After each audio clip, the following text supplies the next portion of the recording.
I think before we start talking about our inherent greatness, I want you each to think about, what does great mean to you? What does it mean to be great? So often we focus greatness with the external world. You know, great power, great authority, great prestige, great prosperity, advanced ability, something out there. And that external power is good, that external greatness is good if we use it to inspire us, right? If we use it to, oh wow, look at what's possible in this world. It's wonderful. If we use it in a way to mentor us, how to nurture and nourish our own greatness.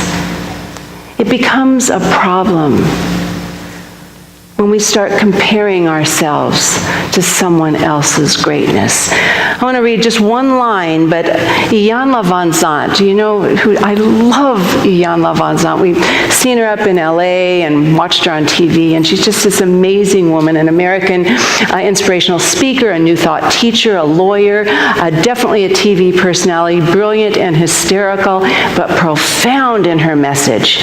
And she says, comparison is an act of violence against the self. When we start comparing ourselves and feeling not good enough, it becomes a problem. Each one of us has a seed of greatness in us because it's imbued in us by a life, a God, a goodness that's bigger than any of us. That same power that created the universe implanted that seed of greatness in us. Not in some of us, in every one of us. But our seed of greatness is like a fingerprint, a soul print. It's unique to each of us. We are each here to be great in our own way. But some of us, we get stuck in the same old. Do you remember that? Of course, if you've seen it, you'll remember, because it's so cute. It has the cutest dog named Verdell in it. But it's a movie from the 90s, a classic, and it's called As Good as It Gets. And it's got that quirky, little bit deranged main character, Jack Nicholson. Man, oh man, we remember him. Yeah, put the dog down the trash chute. But anyway, dog had fun, but the rest of us were going, But he's so goofy. He goes into his shrink's office, to see if he can get fixed. And he comes out into a waiting room full of people and says, what if this is as good as it gets? I'm sure we've all thought that sometimes, if we're really honest with ourselves, because life is tough. We forget it's the toughness that can bring the best out in us. But I'll get to that in a minute. But you and I need to remember that greatness is there to be nurtured and cultivated. And just as that letter that you read so beautifully, Petra, life is a myriad of experiences.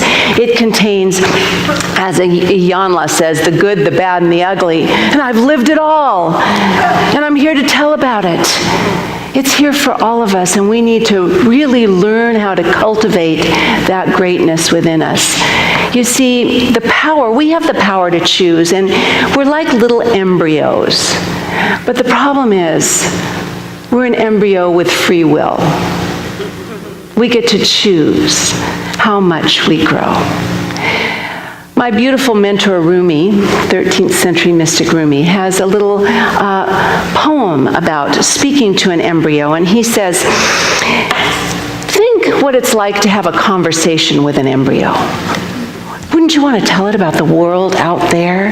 You might say, the world outside is magic, it's majestical, it's filled with glorious mountains and orchards ready to bloom and beautiful green fields that blow in the wind. And at night, you can't even believe at night, the sky is filled with galaxies and stars.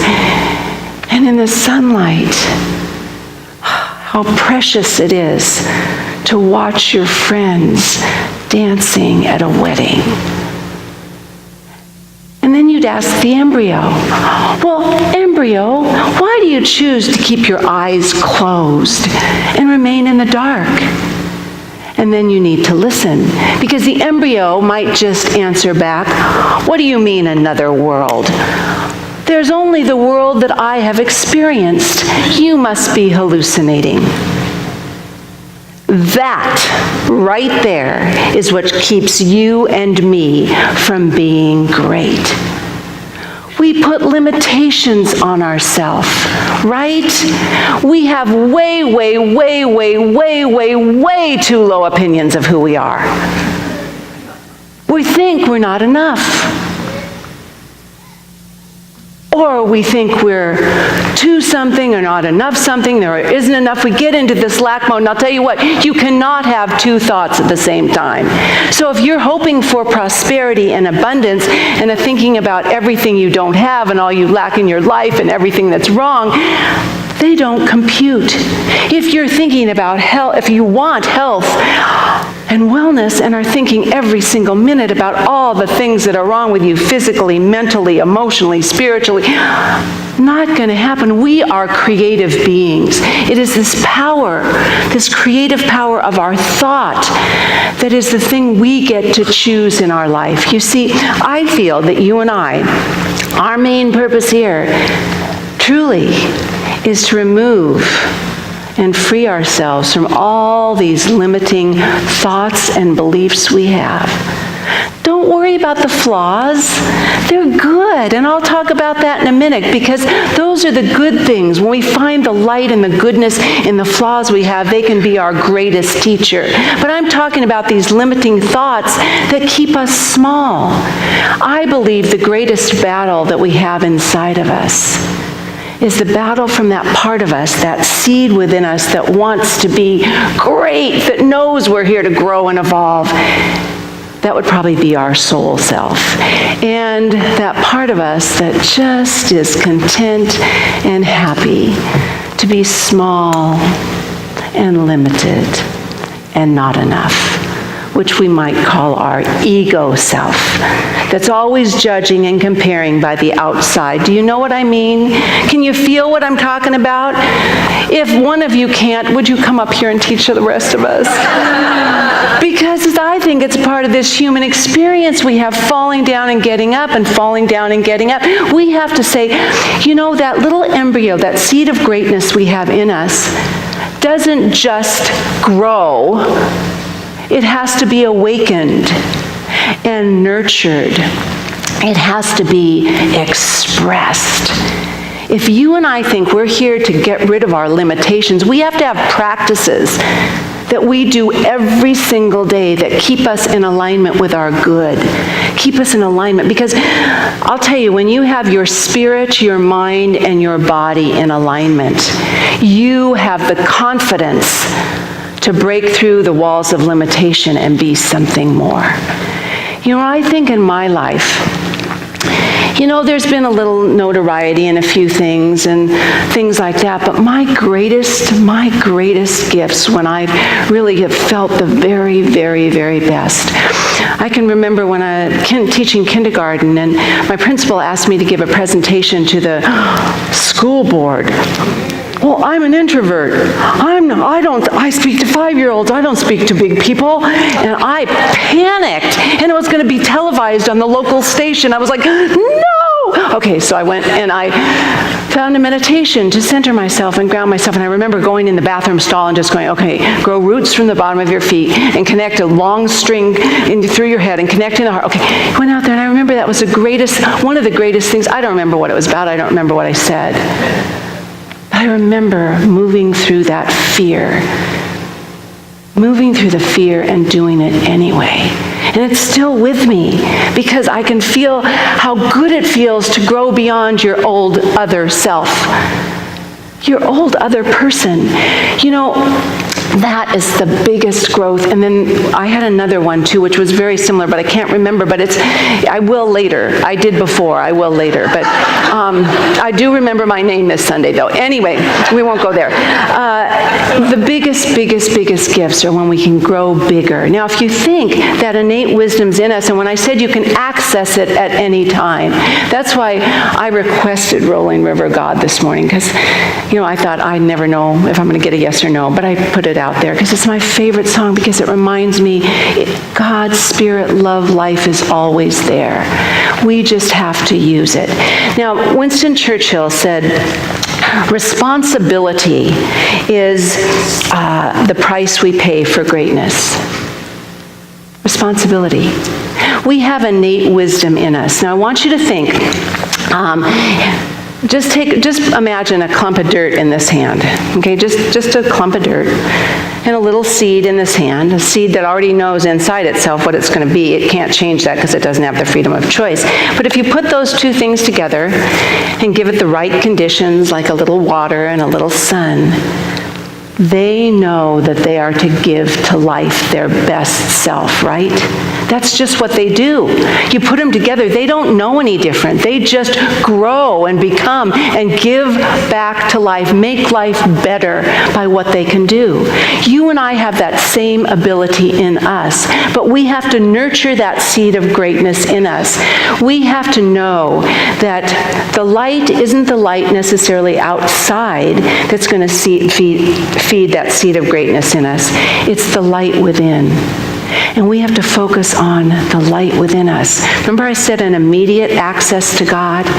We don't need to do anything else. It's right there, to good, to love, to possibility, to peace. It's right there for us. We have that responsibility. If we're going to be great, we have to take that light and follow it to a greater light. What's in it for me? What is in it for me? Now, the second part of that greatness story is, yes, greatness is when we overcome our limitations. But when we tap into that seed of greatness in the time of great tragedy and great sorrow, knowing, I'll tell you, number one, remaining open. There's something bigger going on. Responsibility, response, is we have the power to change when we respond to life instead of react to it. You know what I mean, right? Instead of just reacting from our old self, we can respond to life in a new way. And that's the responsibility. We can choose how to see. And if we say, I am open to know that there's something bigger going on here right now. Not just sometimes, all the time. I know something bigger is going on right now. So whatever you came in here with, there's something bigger going on right now. And so at times of tragedy and sorrow, that's the biggest challenge for us, to live in that place of greatness. When you've been broken apart, how am I going to put myself back together again? Well, I'll tell you what, when we choose to find that light in the difficulties, to find the light in our flaws, in our big mistakes, in our little ones, in our problems, in the challenges that life hands us, when we can see the light in that, do you know what the beauty is? We change, at least I change my whole idea of what greatness is. Greatness is not just becoming the best I can be, but it's the ability to help others do the same. When Jesus talked about greatness, he talked about the ability to serve others. And he dedicated his life to do just that. It wasn't about being great is important, both and. We don't want to limit one thing for another. But I'll tell you, the goodness that comes from tapping into that innate wisdom and know that we're bigger, we're made, that life that imbued that goodness in us, that greatness is so much bigger than anything right now. We can step into a greater understanding of our life and where we are in it. Are you with me with that? So if you have something in your life right now that you don't have a clue how you could bring any greatness to it, it seems way bigger than anything you could do, well, I'm going to tell you, it is. You can't do it alone. You see, when Jesus said, "It is done unto you as you believe," we can't grow any bigger than our own self-worth and self-esteem. So if we want to have a bigger, better life, we have to know we're part of something greater. It's something within, it's the God within me, the light within me, the infinite, innate wisdom within me that does the work. I have to be the open channel. I have to be available. It's not God's willingness to give us the kingdom. What is it? God's good pleasure to give you the kingdom. It's not about God's willingness. It's about your and my receptivity to the goodness that's already present. It's already been given. The gift has been given. Just like I talked about the seed and the soil, the gift has already been given.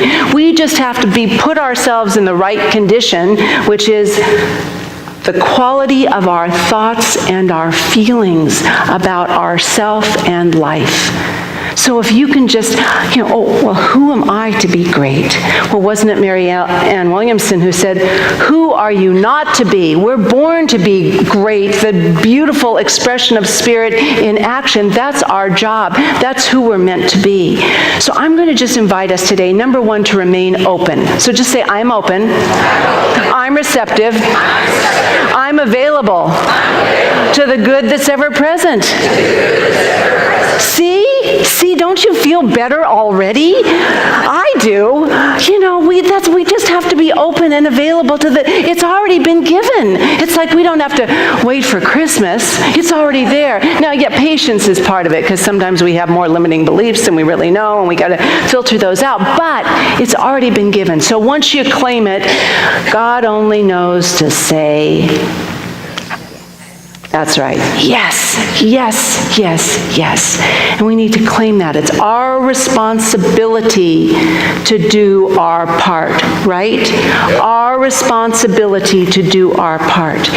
So if we're going to realize that, okay, once we align ourselves, spirit, mind, and body, Aristotle said, the whole is greater than the sum of its parts.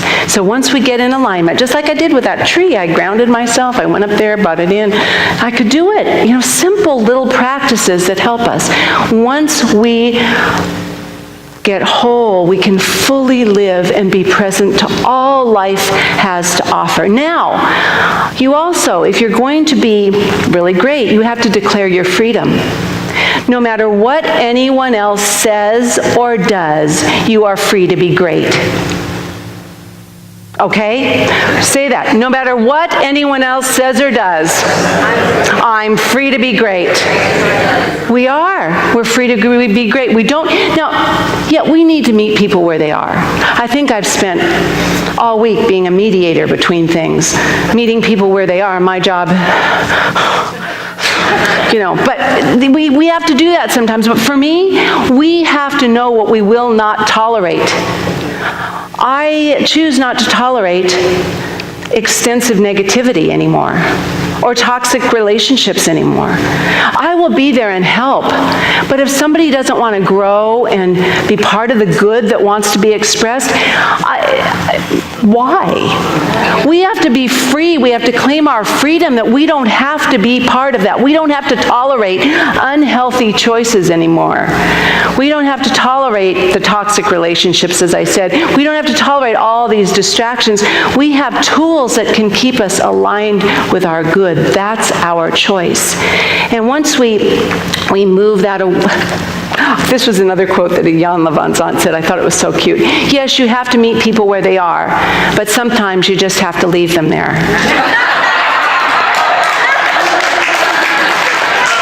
Is that like the best? Because it's so true, and it doesn't mean you don't love them. It's just you can't do it anymore. It's not helping your greatness of all. So my choice for us today is that we choose to fully live. You know what? Stand up. We're not, none of this mamby-pamby anymore.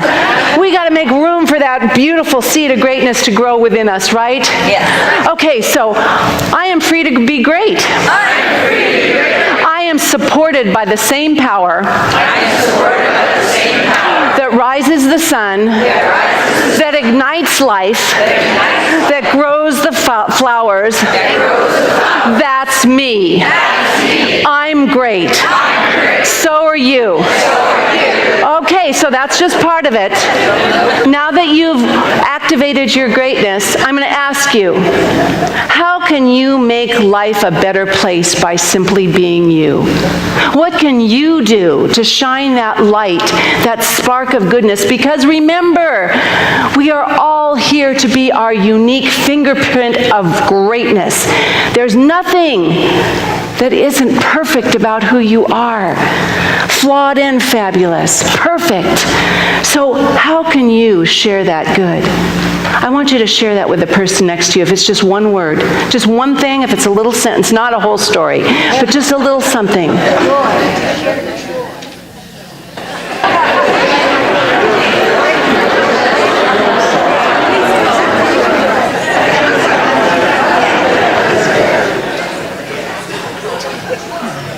Somebody right over there. We don't want to miss you. So, okay, good.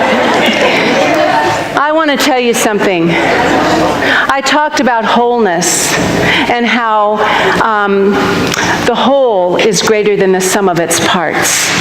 As you and I come together as the InSpirit community with a common goal of bringing goodness and love and peace and light and joy and oneness to this world, we may be small here in numbers, we may be medium here in numbers, whatever we are so much greater than the sum of our parts because we've united by knowing that we can bring good to this world. We've just become miracle makers. Thank you all. I love you all. Give yourselves a hand, and so it is.